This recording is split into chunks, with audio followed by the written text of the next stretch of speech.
Most people think they're smart, but psychology says something uncomfortable. You might be missing these signs without even realizing it. And by the end of this video, you'll know exactly where you stand. You glance at someone's argument online and immediately think that's wrong. You don't need to read the whole thing. You already know. You've always been pretty good at reading situations, quick on your feet, confident in your opinions. People have told you you're smart your whole life. But here's the uncomfortable thing psychology keeps finding. The people who are most certain they understand something are often the ones who understand it least.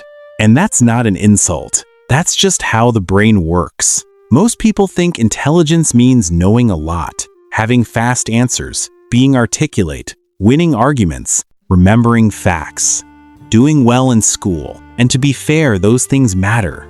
They're real, but they're not the whole picture. Because real intelligence isn't just about what you know, it's about what you notice.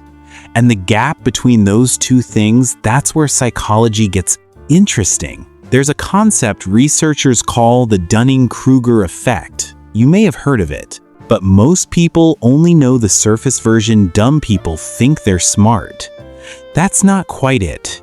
What it actually describes is something more nuanced and more human. When we don't know much about something, we don't have enough information to know what we're missing, so we feel confident. We feel certain. And then, as we learn more, something strange happens. Confidence actually drops, because now we can see how complex the thing really is, how many layers there are, how much we still don't know. The most intelligent people are often the most uncertain, not because they're weak, but because they're aware. So let's talk about the signs. Not to shame you, not to rank you, but because understanding how your mind works, even the parts that resist understanding, is one of the most quietly powerful things you can do. The first sign is this: you rarely change your mind. Think about the last time someone gave you new information that actually shifted how you saw something. Not just agreed with you, but genuinely changed your position. If that's hard to remember, that's worth sitting with. Because intelligence isn't about holding firm. It's about holding lightly. The brain resists updating its beliefs. There's a name for this: cognitive dissonance. When new information conflicts with what we already believe, the brain experiences something close to discomfort, a kind of internal friction. And the easiest way to resolve that friction isn't to update the belief. It's to dismiss the information, to find a reason it doesn't apply, to decide the other person is biased, wrong, or uninformed. Think about someone you know who's argued a position for years, and when evidence comes along that complicates it, they don't pause. They double down. Maybe that person has been you. It's been most of us. The brain does this to protect something more important to it than accuracy: identity. What we believe becomes who we are, and changing a belief starts to feel like losing part of ourselves. So the mind defends, and that defense, over time, starts to look like certainty, but it isn't. Real flexibility of mind, the ability to say I was wrong without it feeling like collapse, that's a form of intelligence most people never develop. Not because they can't, but because no one ever told them it was safe to. The second sign is subtler. You talk more than you listen. Not because you're arrogant, not because you don't care, but because your brain is constantly filling in the blanks. Before someone finishes their sentence, you've already generated the ending, already formed your response. You're not listening anymore, you're waiting. And in that waiting, you miss things. Nuance, context, the part of what they were saying that would have actually mattered. Listening, real listening, the kind where you stay genuinely open, requires a kind of cognitive patience that doesn't come naturally to most people. It's uncomfortable to not know where something is going. The brain wants to categorize, predict, and respond quickly. That efficiency is useful in many contexts, but in conversations, it costs you something. The most perceptive people in any room are usually the quietest, not because they have nothing to say, but because they're still taking things in. But here's where it gets deeper. It's not just about what you hear. It's about what you're even willing to consider. The third sign. You explain away patterns that make you uncomfortable. You notice something about yourself that doesn't fit the story you tell about who you are. And instead of sitting with that contradiction, instead of getting curious, you explain it away. I was tired. It was a bad day. That person provoked me. It was different that time. The explanations are always available, always reasonable, always enough to close the gap. This is called self-serving attribution. And almost everyone does it. We attribute our failures to circumstances, our successes to character. We build a version of ourselves in our mind that's slightly cleaner, slightly more consistent than the reality. And then we defend that version. The dangerous part is this, and most people never realize it. The more sophisticated your reasoning skills, the better you are at justifying things that aren't true. Intelligence can be recruited for self-deception just as easily as for clarity. Your brain doesn't use logic only to find truth. Sometimes it uses logic to protect comfort. That's not stupidity. That's just the mind doing what minds do. But seeing it, naming it, that's where something shifts. The fourth sign. You underestimate how much you don't know. There's a famous moment in the Socratic dialogues where Socrates concludes that he might be the wisest man in Athens not because he knows the most, but because he's the only one who knows that he knows nothing. It sounds like a paradox, but it maps almost perfectly onto what psychology tells us now, 2,000 years later.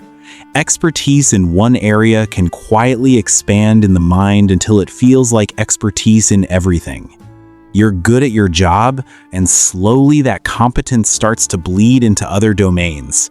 You begin having confident opinions about fields you've never studied, about people whose inner lives you can't access, about situations where you only have one angle. The mind generalizes. It's efficient, but efficiency and accuracy are not the same thing. And here's the identity shift that happens over time because this matters. When you're young, certainty feels like strength. You need it. The world is overwhelming, and confidence is a kind of armor. The brain needs to simplify, needs to categorize, needs to feel solid in its understanding so it can function. That certainty isn't arrogance, it's protection. But as you get older, something starts to change. The armor gets heavier. The world keeps not fitting into the categories. The certainty starts to crack, not because you're breaking, but because you're growing. And the people who grow through that, who let the certainty soften into curiosity, they don't become less intelligent. They become more so. The behavior doesn't disappear. The need for certainty doesn't vanish, but it evolves. It becomes more selective, more honest. You start holding your opinions a little more loosely, and that looseness is not weakness, it's wisdom. The fifth sign, and this is the one that quietly shapes everything else, is that you react before you think. Not sometimes, consistently. Someone says something that triggers you, and the response is already forming before you've even understood what they said. Someone challenges your idea, and it feels personal before you've had a chance to examine whether it should. Emotion moves faster than reflection. And in those moments, in the gap between stimulus and response, decisions get made that sometimes take years to undo. Think about the arguments you've had that escalated in seconds.